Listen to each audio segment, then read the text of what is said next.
Nós estamos começando o programa Trocando Ideias. É um programa da Igreja Presbiteriana de Pinheiros, em São Paulo, uma igreja relevante, bíblica, missionária, uma igreja para você, para sua família. Esta igreja é pastoreada pelo reverendo Arival Dias Casimiro, um homem de Deus, um dos grandes líderes evangélicos da nossa nação, e eu tenho o privilégio de cooperar com ele no pastorado desta promissora igreja. O programa Trocando Ideias tem um propósito bem específico.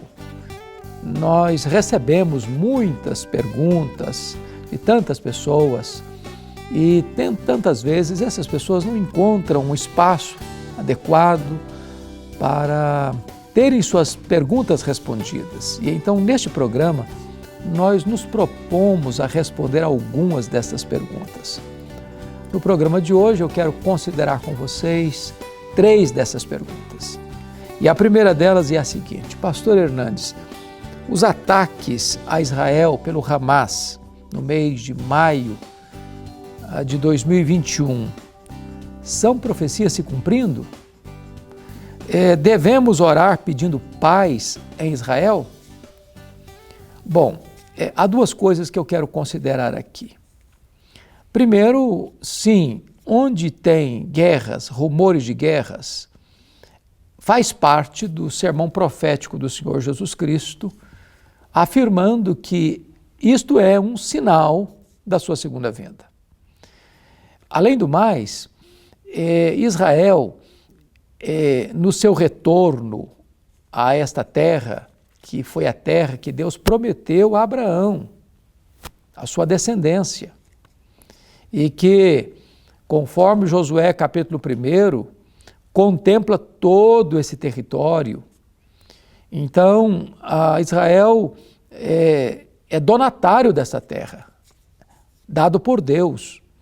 E um dos fatos mais extraordinários da história é que nenhum povo sobreviveu mantendo a sua cultura, a sua língua, a sua religião, numa dispersão de tanto tempo, desde o ano 70 até o ano 1948, quando retorna ao seu território. Então, esses conflitos por direito de terra, é muito importante entender que Israel não está usurpando o direito de ninguém, essa é a terra dele. Agora, no caso do Hamas, é um grupo terrorista que atacou Israel com centenas de mísseis e só não atingiu mais o território, matando pessoas por causa da capacidade de Israel de enfrentamento dessas situações com os antimísseis que tinha. Com certeza, então, é cumprimento de profecia, sim. O que nós não podemos afirmar e nem devemos entrar por essa linha é dizer que, olha, isso aí marcou esta ou aquela profecia, agora é nessa geração que Jesus vai voltar. E isso é perigoso, muito perigoso. Porque todas as pessoas que datam ou marcam datas para a volta de Jesus fracassam. Pois foi ele quem disse que esta agenda é da soberania de Deus e não da especulação humana. Se nós devemos orar pela paz de Israel, é claro que devemos. É bíblico isso, e mais, nós devemos orar pela paz mundial. Nós somos pacificadores. Nós proclamamos o príncipe da paz. O evangelho é o evangelho da paz. Onde o evangelho chega, ele derruba muralhas de inimizades e cria pontes de contato e de reconciliação. Nós devemos amar todos os povos e levar a eles a mensagem da paz, o evangelho da paz, debaixo do poder e do governo de Jesus, o príncipe da paz. A segunda pergunta é a seguinte: Pastor Hernandes, como nós podemos entender o número da besta do anticristo 666? Bom, este número da besta que está lá em Apocalipse capítulo 13 tem sido motivo de muitos e acirrados debates desde os tempos mais remotos da era cristã. Já se atribuiu esse número a Nero, já se atribuiu esse número a Domiciano, conhecido Nero Redivivo. Já se atribuiu esse número a ditadores da história. Já se atribuiu esse número aos papas de Roma. Até porque a expressão vicarius filii Dei, quando você coloca isso em Romanos, dá 666.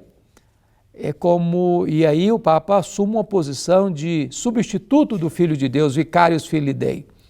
Quando sabemos que o vicário de Cristo, ou o vigário de Cristo na terra, é o Espírito Santo.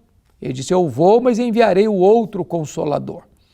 Os reformadores todos, conforme também as confissões que vieram depois da Reforma, defenderam essa mesma tese.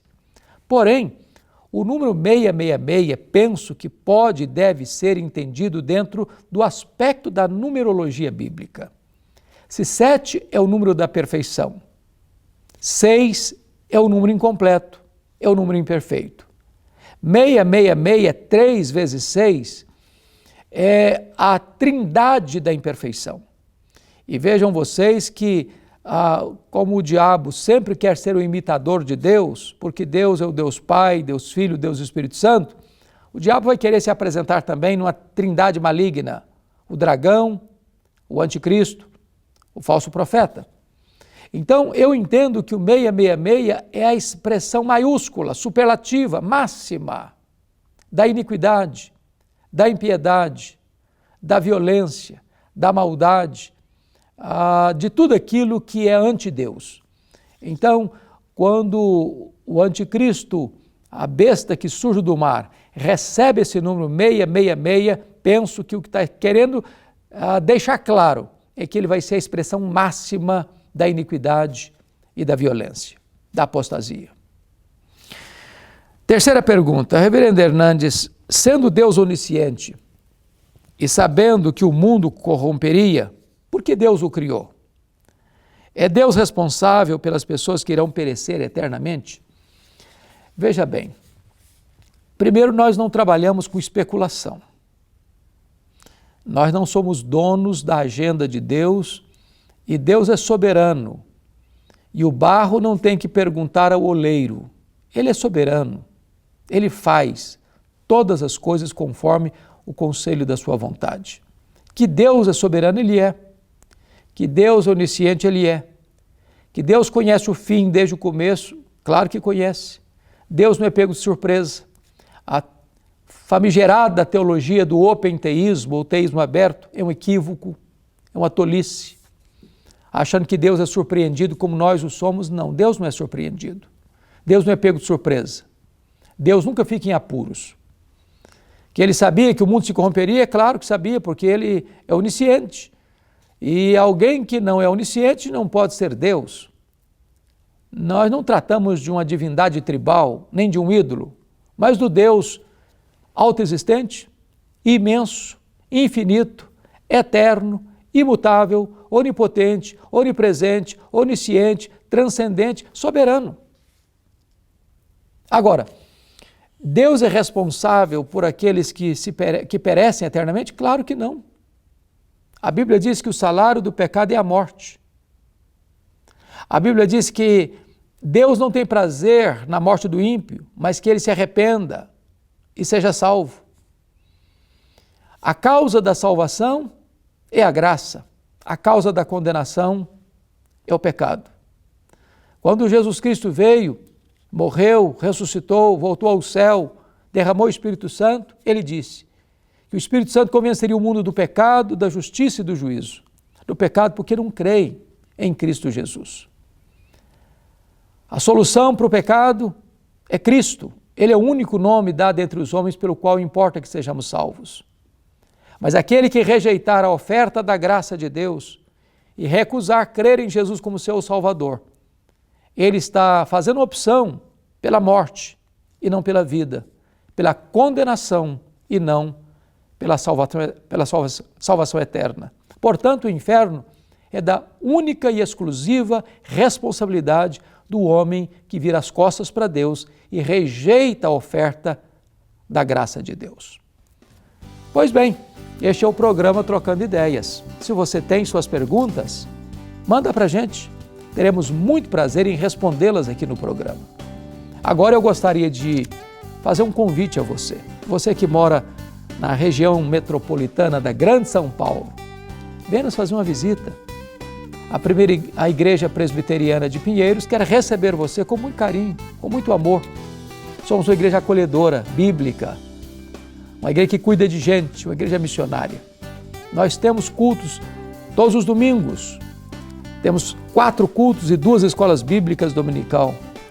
Nós temos cultos toda segunda, Conexão com Deus, toda terça, toda quarta, toda quinta. É uma igreja, como diz o pastor Arival, como o Posto Ipiranga, aberto o tempo todo, servindo as pessoas, cuidando de gente. No aspecto emocional, através dos aconselhamentos, através da assistência aos necessitados, com cestas básicas e, sobretudo, levando o Evangelho da graça de Deus. Se você mora fora de São Paulo, eu gostaria de aconselhar você a se inscrever no canal de YouTube da Igreja Presbiteriana de Pinheiros. Todo o conteúdo nosso está lá. São centenas, milhares de mensagens para a edificação do seu coração. E mais, você pode acompanhar toda a programação da IPP TV 24 horas no ar para abençoar sua vida e edificar a sua família. Então, que Deus abençoe você. Talvez você pergunte, pastor, mas onde fica a igreja? Que lugar que fica em São Paulo?